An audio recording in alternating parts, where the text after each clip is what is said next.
Mankoba ke-48 nyata nyarioskeun Said Abdul Qadir nyabok seton. Hiji waktos dong ka hiji seton ka Said Abdul Qadir kacida goreng patutna. Pakaianana rudin bararau ceuk eta setan.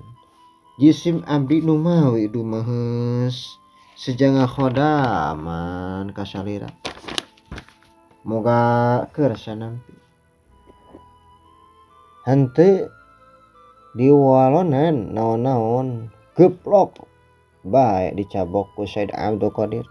Les eta setan teh leungit ilang tanpa lebih.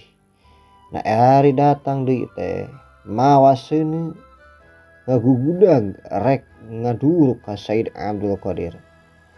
Said Abdul Qadir nyandak pedang. Kakara sarepet eta pedang dicabut. Setan geus kabur. Teu si lila eta setan jol deui datang ceurik bari ampun moal deui ngagoda. Bari nembongkeun rupa-rupa parabot, rupa-rupa akal, tarekah paranti ngagoda manusia.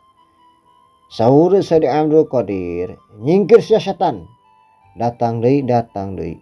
Bae. Aing mah beunang teras parabot-parabot na eta setan ku anjeunna diruksak dirampung-rampungkeun setan na kabur.